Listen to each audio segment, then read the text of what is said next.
But we do start with Manchester United, and Cristiano Ronaldo is absent from training for family reasons 48 hours after telling the club he wanted to leave. Erik ten Hag could be, though, boosted by two imminent arrivals. Let's get more on that. Dharmesh Sheth is alongside me in the studio. Obviously, we will talk about Cristiano Ronaldo in just a moment. But first, to Christian Eriksen. Yeah, big news this, Rob. Christian Eriksen has agreed in principle to join Manchester United. This was a story that was broken by David Ornstein about half an hour ago. It's been confirmed to me since. United will now finalise a 3-year contract for Christian Eriksen. Once that is done, he will then have to take a medical, of course, before completing that move. It should be said here, United were very patient when they made that offer to Christian Eriksen's representatives. They did not rush Eriksen into a decision because they understood that his motivation was not simply a footballing decision. There were other issues, family issues. Was he wanting to move away from London, up sticks and go to the northwest? All of this was going to be contributing to the final decision that he made. Brentford, of course, had an offer on the table. He was on loan with them for the second half of last season, you'll remember. But it should also be said that Eriksen has got a very good relationship with Erik ten Hag. We talk about the relationship he's got with Thomas Frank at Brentford. There is a good relationship with Erik ten Hag as well, because when he was recovering from that cardiac arrest that he suffered at the Euros and he wanted to maintain his fitness and train with clubs, he actually trained with Ajax last season while Erik ten Hag was the manager there. So there is a relationship that was forged then, and it looks like it's come to fruition with regard to ten Hag, because it seems now Eriksen has chosen Manchester United. So pieces starting to fall into a place in terms of incoming at Manchester United, but then comes the Cristiano Ronaldo problem for Erik ten Hag. With a club, including Ronaldo, supposed to be going on a pre-season tour at the end of the week. Where are we with this at the moment? Look, where do we stand with it? We know that Ronaldo has told Manchester United that he wants to leave and he wants them to consider any suitable offers that come in. Ronaldo, as you mentioned, is not at training today, and that's due to family reasons.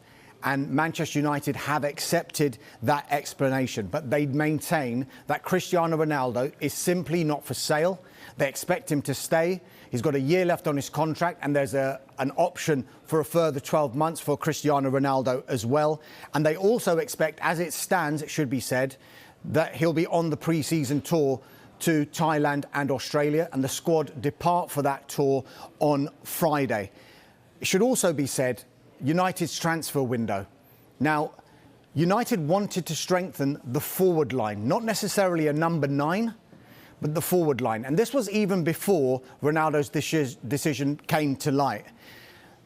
They are interested in Antony from Ajax, but there seems to be quite a big gap in valuations with regard to what United would be prepared to pay and what Ajax want for Antony. And you just get the impression now that if Manchester United do go in for someone that is an out-and-out striker, a number 9, number 1, who's out there?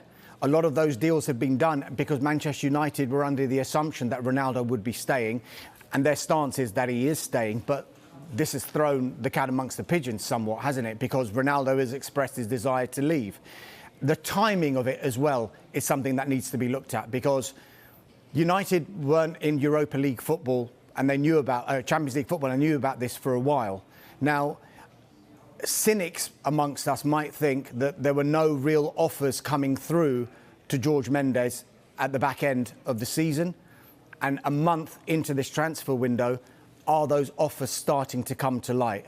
And is that why they may have gone to United and said, look, we want to leave the football club? Simply because there might be an opportunity arising whereby Ronaldo will have another club to go to. But I keep reiterating it, the stance for Manchester United remains the same. He's not for sale. They expect him to see out the remainder of his contract. You mentioned Antony there, one Ajax player. Naturally, they've been linked with a few Manchester United. Lisandro Martinez is another. Other targets being Malacia and Frenkie de Jong as well. Where are we with those three? OK, Tyrell Malacia is the closest one. Manchester United on the verge of making him their first summer signing. He's been at the Carrington training ground today, completing his medical. Personal terms have already been agreed on what we believe to be a 5-year contract, and normally that comes with a year option as well, as is Manchester United's way when they deal with contracts. You remember we told you last week a £13 million fee was agreed with Feyenoord for Malacia. This might have a knock-on effect with regard to departures in that position, though. Because if you think about it, Luke Shaw's there, Alex Telles is there, Brandon Williams is there as well, who can play in the left-back area. I understand that Alex Telles, they may listen to offers for Telles, and they're going to decide whether Brandon Williams' short-term development is best served either staying at the club or maybe going out on loan again to get regular first-team football. He spent the season on loan last season at Norwich City, started 26 Premier League games, so he was getting regular first-team football in the Premier League, was Brandon Williams. But you'd imagine with Malacia on his way in, Luke Shaw as well at left-back, Manchester United might be willing to do deals with Alex Telles and Brandon Williams. Frenkie de Jong, this is the one that we've been talking about the entire window. This is the number one priority for Manchester United's central midfield. Frenkie de Jong, we know, is the number one target. Now, positive dialogue, I'm told, continues between Manchester United and Barcelona over Frenkie de Jong. And this is despite the utterances of the Barcelona president, Joan Laporta, during the week. He's been talking about every player that Barcelona are interested in and maybe Barcelona are selling. He said this: they have no intention of selling Frenkie de Jong. He's happy here. And he went on to say, but there is a salary issue that may need adjusting. So just maybe throwing that light out there. It's thought those words, rather than it being de Jong is staying, might be a way of Laporte and Barcelona sending a message to Manchester United to let's get this deal done, but we're going to do it on Barcelona's terms. Whereas Manchester United are very relaxed about the situation. They are taking a step back and they will walk away from a deal. They'll walk away from any deal if it is not right for Manchester United Football Club. And they are quite relaxed about the broad agreement that they have with Barcelona, which we understand to be an initial fee of 65 million euros plus add-ons. But the magnitude of this deal and the two clubs involved, the size of the clubs, and also the added issue of Barcelona's financial issues make this a very difficult and complex deal to do.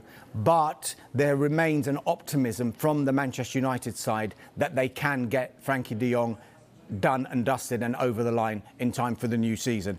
The other one you mentioned as well, this is turning into a Manchester United transfer window, isn't it, is Lisandro Martinez. They continue positive talks to Manchester United with Ajax over the signing of the defender Lisandro Martinez. Small gap in valuation between what Manchester United will be prepared to pay and what Ajax want. Where have we heard that one before? It's not as big, we understand, as the gap that exists potentially with Antony.